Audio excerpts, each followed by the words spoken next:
مر علی قریہ وہی خاویۃ علی عروشها قال انا یحیی ہذہ اللہ بعد موتها۔ اللہ کے ایک اور پاک باز بندے ہیں جن کا نام ہے عزیر علیہ السلام۔ اللہ فرماتے ہیں ان کا قصہ اور واقعہ بھی تمہیں سنائیں۔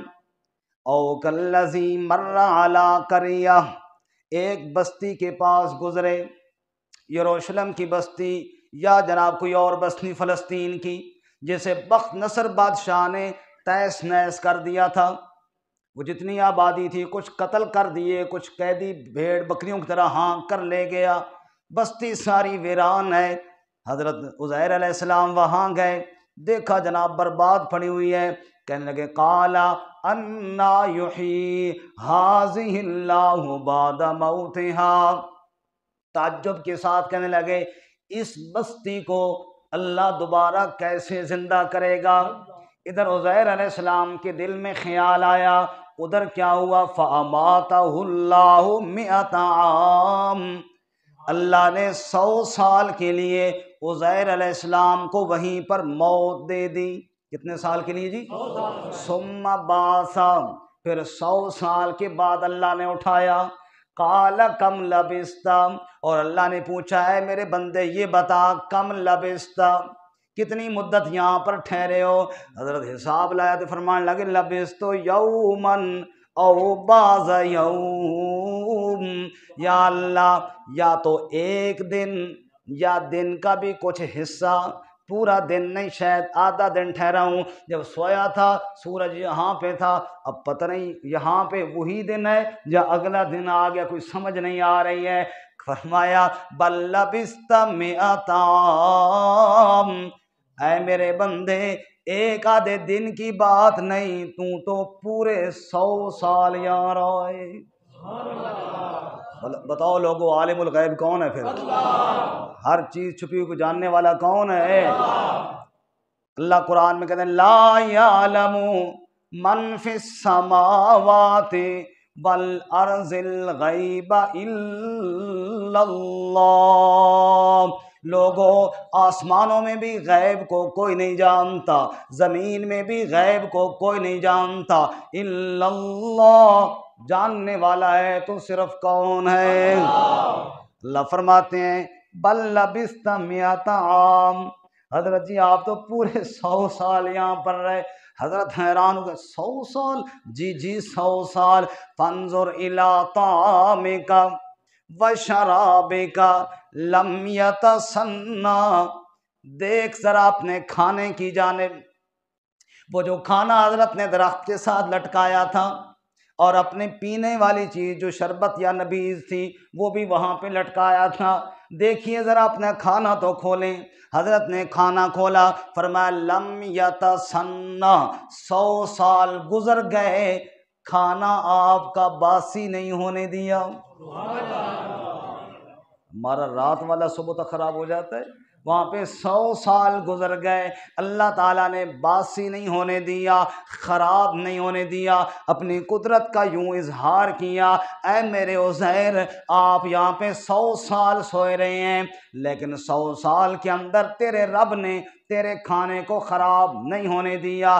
یہاں پہ ایک اور بات بھی عرض کرتا چلوں، اللہ تعالیٰ نے زمین پر حرام کیا ہے انبیاء کے جسموں کو کھائے، انبیاء کے جسم ریزہ ریزہ زمین پر نہیں ہو سکتے، ارے انبیاء کے جسم تو اپنی جگہ پر رہے، جس کھانے نے انبیاء نبی کے پیٹ میں جانا تھا اللہ نے اس کھانے کو بھی خراب نہیں ہونے دیا، لم یتسنہ، خراب نہیں ہوا۔ حضرت نے کھانا دیکھا، اچھا وانظر الی حمارک، چونکہ حضرت گدھے پر سوار ہو کر آئے تھے، گدھے کو باندھ دیا تھا، وانظر الی حمارک، اپنے گدھے کی جانب دیکھو، سواری کی جانب دیکھو، 100 سال جو گزر گئے تھے، گدھا بیچارہ کھڑا کھڑا ادھر ہی مر گیا، اور مر کر جناب کھپ گیا زمین میں. ہڈیوں کے تھوڑے سے نشان موجود تھے, تھوڑی سی بوسیدہ ہڈیوں کے ذرے پڑے ہوئے تھے, اور وہاں پہ نظر کچھ نہیں آ رہا تھا. حضرت نے گدھے کو دیکھا تو حیران رہ گئے. اب اللہ نے فرمایا میرے عزیر تو کہہ رہا تھا نا اللہ کیسے زندہ کرے گا, وانظر الی العظام کیف ننشزها ثم نکسوها لحما, اب دیکھ ذرا ان بوسیدہ ہڈیوں کو کیسے تیرا رب جوڑتا ہے, پھر کیسے ان پر گوشت چڑھاتا ہے, اور دیکھ اللہ ایسے زندہ کرے گا. حضرت دیکھ رہے ہیں بوسیدہ ہڈیوں کو, اچانک ان میں حرکت آنی شروع ہوئی, بوسیدہ ہڈیاں آپس میں جڑنا شروع ہوئی, ذرات اکٹھے ہونا شروع ہوئی ہے, پھر اوپر گوشت چڑھنا شروع ہوا. آنن فانن حضرت کی سواری گدھے والی پھر اسی طرح تیار ہو کے سامنے کھڑا ہو گیا. اے میرے عزیر تو پوچھ رہا تھا نا اللہ کیسے زندہ کرے گا, اب دیکھ لیا نا اللہ ایسے زندہ کرے گا, اللہ ایسے زندہ کرے گا. سوال پیدا ہوا یا اللہ میں نے پوچھا تھا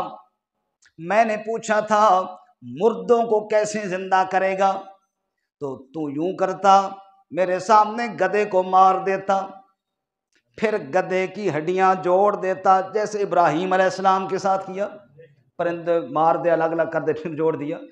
یا اللہ گدھے کو مار دیتا اور پھر اس کی ہڈیوں کو جوڑ دیتا, میں دیکھ لیتا کہ واقعی ایسے زندہ کرے گا. سوال یہ یا اللہ 100 سال مجھے کیوں موت دی, بات سمجھ میں آ رہی کوئی نہیں آ رہی؟ گدھے کو موت دے دیتا پھر زندہ کر دیتا, میں سمجھ جاتا ایسے مارتا ہے پھر ایسے جلاتا ہے. میرا سوال یہ یا اللہ 100 سال تک مجھے کیوں موت دی؟ اللہ نے فرمایا وَلِنَجْعَلَكَ آیَةً لِلنَّاسِ, گدھے کو موت دی ہے تجھے سمجھانے کے لیے, اور تجھے موت دی ہے ساری کائنات کو سمجھانے کے لیے. وَلِنَجْعَلَكَ آیَةً لِلنَّاسِ, تجھے میں ساری انسانیت کے لیے نشانی بنانا چاہتا ہوں. اوے لوگو دیکھو میرا بندہ ہے 100 سال تک کے لیے وہاں پر رہا ہے, لیکن کہہ رہا ہے ایک دن یا آدھا دن رہا ہوں. لوگو مسئلہ سمجھ جاؤ, سب کچھ جاننے والا کون ہے, ساری قدرتوں والا کون ہے, علم رکھنے والا کون ہے, حاجت روا کون ہے, مشکل کشا کون ہے, بگڑیاں بنانے والا کون ہے, بیٹے بیٹیاں دینے والا کون ہے, دے کر لینے والا کون ہے, صحت دینے والا کون ہے, رزق دینے والا کون ہے. وَلِنَجْعَلَكَ آیَةً لِلنَّاسِ, میرے عزیر تجھے اس لیے موت دی ہے تیرا واقعہ قرآن بن کر قیامت تک گونجتا رہے گا, اور لوگ میرے بندے سن کر عبرت حاصل کرتے رہیں گے. حضرت عزیر علیہ السلام نے دیکھا ہڈیاں جوڑ گئیں, فرمان لگے سمجھ آ گئی. وَعَلَمْ أَنْ قَالَ أَعْلَمُ أَنَّ اللَّهَ عَلَىٰ كُلِّ شَيْءٍ قَدِيرٌ. حضرت عزیر فرمانے لگے یقین تو پہلے بھی تھا, اب عین الیقین ہو گیا. ان اللہ علی کل شیء قدیر, بے شک ہر چیز پر قدرت رکھنے والا کون ہے؟ سبحان اللہ. اللہ تعالیٰ نے مسئلہ سمجھا دیا. اوے لوگو انبیاء کے واقعات سے یہ سبق حاصل کرو, انبیاء کا کتنا رب کے ساتھ گہرا تعلق تھا. مچھلی کے پیٹ میں گئے تو پکار رب کی. ارے تم کبھی کدھر اور کبھی کدھر, کبھی کہاں اور کبھی کہاں, کبھی کس کو اور کبھی کس کو پکارتے ہو. اور ادھر میرے عزیر کو دیکھو کیسے میں نے اس کو موت دی, پھر کیسے اٹھایا, پھر کیسے اس کی سواری کو زندہ کیا. تو سب کچھ کرنے والا کون ہے؟ اللہ. جزاک اللہ جزا. لا الہ الا اللہ, لا الہ الا انت سبحانک انی کنت من الظالمین. اللہ تعالیٰ جزائے خیر عطا فرمائے. اللہ سب کا بیٹھنا اپنی بارگاہ میں قبول فرمائے. وآخر